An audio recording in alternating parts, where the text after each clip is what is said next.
नमस्कार, NMF news पर आप सभी का बहुत स्वागत। मैं हूं आपके साथ अभिषेक पुंडित। भारत के रक्षा मंत्री राजनाथ सिंह का एक बयान अभी खूब वायरल है कि पाकिस्तान का इतिहास और भूगोल दोनों बदल देंगे। आखिर ऐसा कहने की जरूरत क्यों पड़ी, क्यों कहा गया, और क्या पाकिस्तान अब कुछ नया मिस एडवेंचर करने की फिराक में है?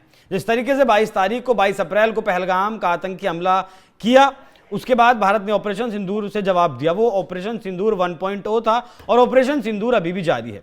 भारतीय सेना का कहना है कि इस एक एक इंच पाकिस्तान का हमारी रडार पे है, और सेना को थल सेना अध्यक्ष कहते हुए सुना गया कि इस बार अगर जाओगे तो उस पार से फिर वापस नहीं आना है, मतलब वहीं पर कब्जा उस जगह पर कर लेना है। तो पाकिस्तान आखिर क्या चाह रहा है, और क्या जो गुजरात वाला इलाका है, सर क्रीक का जो बॉर्डर है, लंबे वक्त से वो भी विवादों में रहा है, वहां क्या पाकिस्तान कुछ अब करने की कोशिश कर रहा है? इसी विषय पर चर्चा करेंगे। मेरे साथ मौजूद है निपुण आलम बयान जी। सर, बहुत स्वागत आपका। पहले तो मैं जानना चाहूंगा आपसे कि रक्षा मंत्री को इस बयान की जरूरत क्या पड़ी, देने की जरूरत क्या पड़ी कि पाकिस्तान का इतिहास और भूगोल बदल कर रख देंगे? मुझे इतिहास भूगोल पे एक लाइन याद आ गई। जी इतिहास जरूर। भूगोल पे, अब के चिंता मत कर मियाँ, चेहरे का ओज बदल देंगे, इतिहास की बिसात क्या पूरा भूगोल बदल देंगे, सारे अरमान बदल कर लाहौर से गुजरेगी गंगा और इस्लामाबाद की छाती पर फहराएगा तिरंगा। ये बात जब अटल बिहारी वाजपेयी थे तब उन्होंने बोल दिया, उसमें बोली गई। जी। चलिए, वैसे मुझे याद आ गया अपनी बात से। हम्म। क्यों? एक्चुअली क्या है, पाकिस्तान सर्किल वाले क्षेत्र में अपना इंफ्रास्ट्रक्चर, मिलिट्री इंफ्रास्ट्रक्चर तैयार कर रहा है। हम्म। माना ये जा रहा है कि कल को भारत और पाकिस्तान में अगर कॉन्फ्लिक्ट होगा तो पाकिस्तान ये सोच रहा है कि हम इस बेल्ट से क्या करेंगे, इस क्षेत्र से क्या करेंगे, भारत पर अटैक करेंगे। और आपने एक वर्ड यूज किया, मिस एडवेंचर। हम्म। एक्चुअली क्या था, 65 का वॉर हुआ था, 65 का वॉर। हम्म। 65 के वॉर में भी क्या हुआ था कि पाकिस्तान ने शुरुआत ही सर्किल वाले क्षेत्र से की थी। हम्म। इस सर्किल वाले क्षेत्र, सर्किल क्षेत्र है कहां पर? ये जो सिंध पाकिस्तान का और भारत का गुजरात, उसके एक मिनट सर, बीच मैं में मैप अवस्थित दिखाता है। हूं, जरा मैप पे समझाइएगा। मैप दिखाइएगा जरा, एक बार फुल फ्रेम दिखाइएगा। ये सर। जी, बिल्कुल। तो यहाँ पे आप देखेंगे जो सिंध, ये पाकिस्तान का आपको दिख रहा है, इधर हमारा गुजरात, उसके बीच में अवस्थित है। 1965 में इसके कुछ क्षेत्र पर कब्जा कर लिया था पाकिस्तान ने। कब्जा करने के बाद हम यूएन गए कि भाई पाकिस्तान ने बदतमीजी की है। हम्म। उसके बाद पाकिस्तान ने हम पर अटैक कर दिया था। उस अटैक के बाद हम लाहौर तक पहुंच गए थे। हम्म। लाहौर तक पहुंच गए थे। आज भी थोड़ा सा एरिया इसका जो है पाकिस्तान के द्वारा कब्जे में है। और आपको भारत का याद होगा हिस्सा। 2019 भारत का हिस्सा कब्जे में है। अच्छा, ये एक फिर मिनट सर, ये 68 जो ग्रीन लाइन और रेड लाइन है, ये समझा पाएंगे सर, ये क्या है? मैं इसी पे आ रहा हूँ। एक एक मिनट में बताता हूँ आपको। थोड़ा सा पहले इसकी हिस्ट्री बता दूं, तो फिर मैं बॉर्डर जी की जी जी फिर जी जी बताऊंगा जी जी। इन लाइनों का क्या मतलब है। तो होता क्या है कि 65 में, फिर 68 में यूएन का डिसीजन आता है और इस जमीन पर जो कब्जा किया था पाकिस्तान ने, वो मान लिया जाता है कि पाकिस्तान की जमीन है। अच्छा। उसके बाद हम देखते हैं 2019 में जब भारत ने नया मानचित्र कश्मीर को लेकर बनाया। उसके बाद पाकिस्तान ने भी एक नया मानचित्र बनाया अपना। और हम्म। उस मानचित्र में उसने दो जगह को, भारत वाले क्षेत्र को फिर हमें दिखाया, जूनागढ़ और ये सर्किल वाला पूरा क्षेत्र। हम्म। आज पाकिस्तान का कहना यह है, जो दो लाइन आप देख रहे हैं, रेड कलर और ग्रीन कलर, हम लोग मानते हैं, भारत का मानना है, या रियलिटी में जो लाइन है वो है रेड लाइन, हम दोनों के बीच में विभाजक लाइन। हम्म। लेकिन पाकिस्तान कहता है कि ये रेड लाइन नहीं होनी चाहिए, ग्रीन लाइन होनी चाहिए। ये यानी कि बहुत बड़ा एरिया भारत का हमारे पास में होना चाहिए।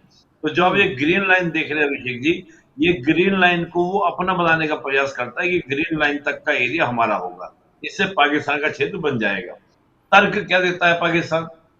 ये समुद्री क्षेत्र है क्या पाकिस्तान सर ये यहाँ? कहता है, हाँ ये समुद्री क्षेत्र है यहाँ? हाँ, मैं बता रहा हूं यहां पर आपको। पाकिस्तान का कहना यह है कि ये दलदली क्षेत्र है, हाँ। दलदली क्षेत्र है, इसलिए यहाँ पर समुद्री कानून लागू नहीं होंगे। हम्म। भारत का कहना यहाँ पर क्या है कि ये है समुद्री कानून लागू होंगे। क्यों लागू होंगे? आपको पता होगा, ज्वार भाटा आता है। जब जी। ज्वार भाटा आता है तो ये पूरा का पूरा एरिया जो होता है पानी में हो जाता है, जल हम्म। में हो जाता है। और जब ज्वार भाटा वापस जाता है तो पानी चला जाता है, लेकिन कुछ जगह पानी थोड़ा थोड़ा कूप भरा रह वगैरह में जाता भरा है। रह जाता है, जल्दी हो जाता है। हम्म। तो भारत कहता है कि समुद्र वाले जो कानून है वो लागू होंगे और उस आधार पर क्या होगा, सीमा का विभाजन होगा। पाकिस्तान कहता है कि नहीं नहीं दलदली है, भारत कहता है दलदली हुआ कैसे, और हर बार दलदली हो रहा है, कैसे हो रहा है, हो रहा है समुद्र के पानी से हो रहा है दलदली, हम्म। तो समुद्र के कानून लागू होंगे। लेकिन पाकिस्तान मानने को तैयार नहीं है।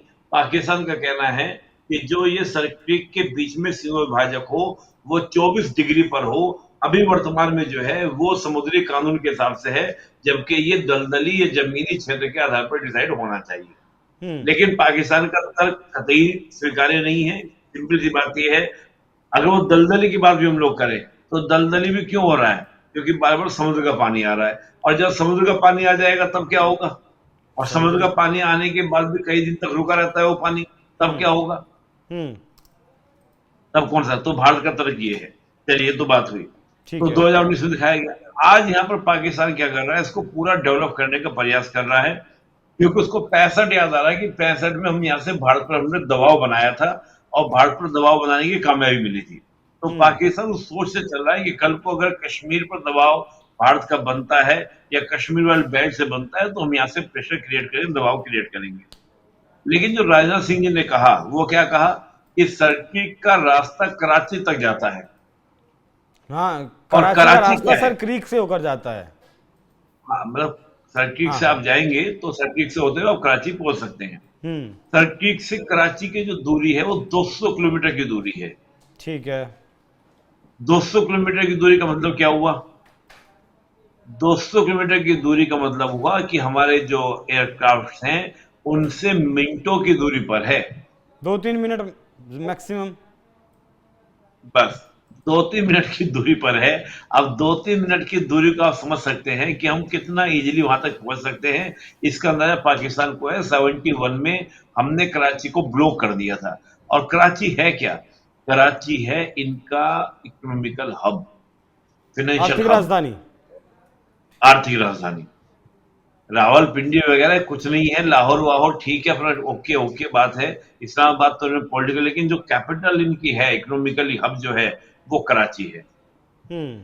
तो जो आपने हम लोग देख रहे हैं, हमारी एयरफोर्स ने कहा या हमारे राजनाथ सिंह जी ने जो कहा, वो सीधा सीधा कहा कि ये कराची भी हम लोग क्या कर सकते हैं, अगर ज्यादा कुछ हुआ तो कराची कब्जा कर लिया जाएगा। हम्म। और 71 का जब वॉर हुआ था तो हमने कराची पोर्ट को ही ब्लॉक किया था, अभिषेक जी। हम्म। इधर से पूरा आने जाने वाला जो भी पूरा आपका पूर्वी पाकिस्तान के लिए, उसमें पूर्वी पाकिस्तान था, बाद में बांग्लादेश बना है।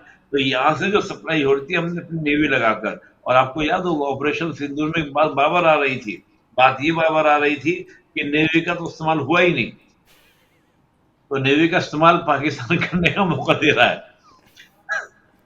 पाकिस्तान जो है वो कह रहा है कि नहीं, अच्छा इस्तेमाल नहीं हुआ, हमसे गलती हो गई, आप आओ कराची, हम आपको तैयार कर रहे हैं आपके सर लिए पीओके सर्किट और में ये सर क्रीक वाला मसला जुड़ता तो नहीं है? जिस तरीके से आतंक मचाया हुआ है पाकिस्तान की सेना ने पीओके में, वो ध्यान वहां से हटाने के लिए सर क्रीक की तरफ ध्यान लगाना तो नहीं चाहता है कहीं कुछ वहां थोड़ा नहीं, बहुत वो तो कन्फ्लिक्ट वो तो इरेज करके? नहीं, वो तो करता है। वो तो आप ये जान लीजिए पाकिस्तान बहुत जल्द, मैं मान के चल रहा हूं कि कोई ना कोई बड़ा इंसिडेंट करेगा भारत के साथ में। हम्म। क्यों अभी भी इतनी करेगा, हिम्मत बची है पाकिस्तान में? हिम्मत की एक हमारे यहाँ कहावत है, अभिषेक जी आप भी वहीं से जहां से मैं हूं, कि कुत्ते की पूंछ सुधरती नहीं है, सीधी नहीं होती है। पाकिस्तान की प्रॉब्लम है, बात उसकी नेचर की भी नहीं है। पाकिस्तान बिखर जाएगा, उसे फियर क्रिएट करना पड़ता है अपने लोगों के अंदर, कि भारत खा जाएगा, हमें कब्जा कर लेगा। हम तो पहले से कह रहे थे, मुनीर क्यों बोल रहा था पहलगाम हमले से पहले हम्म।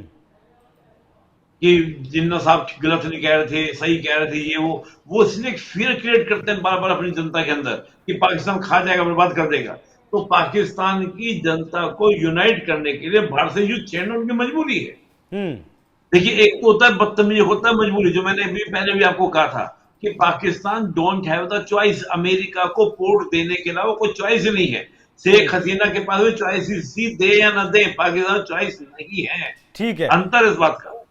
हमारे यहाँ कहावत एक और भी है सर, जब किसी ताकतवर इंसान के पैर के नीचे आपका सर हो तो आप उसका पैर सहलाकर अपना काम निकलवाते हैं, लेकिन पाकिस्तान यहाँ उल्टा उल्टा कर रहा है मतलब। देखिए, पाकिस्तान को ये बात पाकिस्तान बहुत अच्छे से जानता है कि पाकिस्तान का जो वजूद है, देखिए पहले क्या था, कश्मीर कश्मीर का मामला। अब आप इनका मानचित्र उठा के देखिए, जूनागढ़ क्यों दिखा रहा है अपने मानचित्र के अंदर? हम्म। हाँ, जूनागढ़ का हिस्सा भी जूनागढ़ का दिखा रहा मामला है। दिखा रहा है, 48 में सॉर्ट आउट हो गया था, हम्म। जनमत संग्रह हो गया था वहां पर। हम्म। 97.5% जनसंख्या ने केवल 90 वोट पड़े थे पाकिस्तान के पक्ष में। हम्म। बाकी जूनागढ़ के हजारों लाखों लोगों ने in the favour of vote किया था। फिर क्यों दिखा रहा है वो? एक्चुअली पाकिस्तान का जो नेशनलिज्म है, यही तो दिक्कत हुई पाकिस्तान के साथ। सबसे प्रॉब्लम क्या हुई कि पाकिस्तान जो राष्ट्र बना वो हिंसा के दम पर बना, भारत के हित से बना। ये ऐसे हम्म। नहीं मिलेगा पाकिस्तान, लड़कर लिया जाएगा पाकिस्तान, ये नारा दिया गया था। और मुंह में वन हाथ में लोटा मुंह में पान, लड़के लेंगे पाकिस्तान, ये हम्म। नारे देके इन्होंने लड़े थे। तो सीधी कार्रवाई से आपने क्या किया, भारत से नफरत, यानी कि हिंदू से नफरत करके आपने पाकिस्तान को बनाया। वो नफरत से आपका नेशनलिज्म बना हुआ है। हम्म। हमारा जो नेशनलिज्म भारत का है वो love to the India, but Pakistan nationalism hate to India. अंतर है इसमें। तो पाकिस्तान की तो मजबूरी, अपने आपको ऐसा फंसा रखा है पाकिस्तान ने कि उसका निकलने का कोई चारा नहीं है पाकिस्तान के पास में। हम्म। ठीक है। जूनागढ़ के साथ में एक और इसलिए कहा क्षेत्र भी था सर, जाता है, शायद, जो इसने अपना एक अपने एक नक्शे में एक दिखाया है। एक बात और बोल दे रहा हूं, इसलिए कहा भी जाता है कि जिस पर आपका निर्माण हो रहा है, जिस पर आपकी बुनियाद खड़ी गई, आपकी नींव खड़ी की गई है, वही पूरी बिल्डिंग तैयार होगी। तो पाकिस्तान का निर्माण हिंसा के दम पर हुआ, तो चरित्र का निर्माण भी वही चरित्र है उसका, हम्म। कुंठाव भरा, हिंसक, नफरत भरा। हमारा नहीं है, क्योंकि हम अलग नहीं हुए बदतमीजी के, वो अलग हुए थे। हम्म।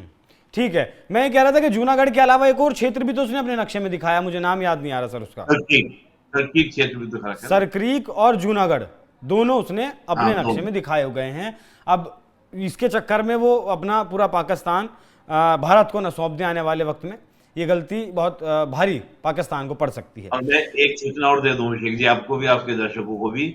जूनागढ़ की वजह से ही उसने कश्मीर पर अपना दावा जो है बहुत कमजोर कर लिया था। कर लिया है। कर लिया था तभी। था। था क्या कि उसका तर्क ये था कि राजा हरि सिंह हिंदू, हम्म। कश्मीर की जनता मुस्लिम, हम्म। तो एक हिंदू राजा बहुसंख्यक आबादी की निर्णय कैसे ले सकता है? हम्म। तभी पटेल साहब ने कहा था, ये बताओ, महाबत खान तो मुस्लिम है और वहां पे 95% जनसंख्या जो है जूनागढ़ की वो हिंदू है, हम्म। तो एक मुस्लिम राजा कैसे ले सकता है बहुसंख्यक हिंदू आबादी को? हम्म। ठीक है तो सर। ये पाकिस्तान की मूर्खताएं हैं, बेचारा कुछ भी करता रहता है। ठीक है, बहुत धन्यवाद सर जुड़ने के लिए। बाकी जिस तरीके से बयान फिलहाल दिए जा रहे हैं, वो रक्षा मंत्री की तरफ से बयान आया हो या फिर हमारे सेना प्रमुख की तरफ से बयान आया हो, वायुसेना प्रमुख की तरफ से बयान आया हो, ये दिखाता है कि कुछ ना कुछ तो हलचल चल रही है। और खास तौर पर रक्षा मंत्री के द्वारा सर क्रीक का नाम लेना और पाकिस्तान का नक्शा जारी करना, कहीं ना कहीं ऐसा हो सकता है कि इस बार जो पाकिस्तान हरकत करने की कोशिश करे वो गुजरात वाली साइड से करे। लेकिन सेना ने साफ तौर पर कह दिया कि इस बार अगर पाकिस्तान कुछ करता है फिर नक्शे से पाकिस्तान मिटा दिया जाएगा। बाकी आप लोग इस विषय पर क्या सोचते हैं, अपनी राय हमें कमेंट कर जरूर बताइएगा। नमस्कार।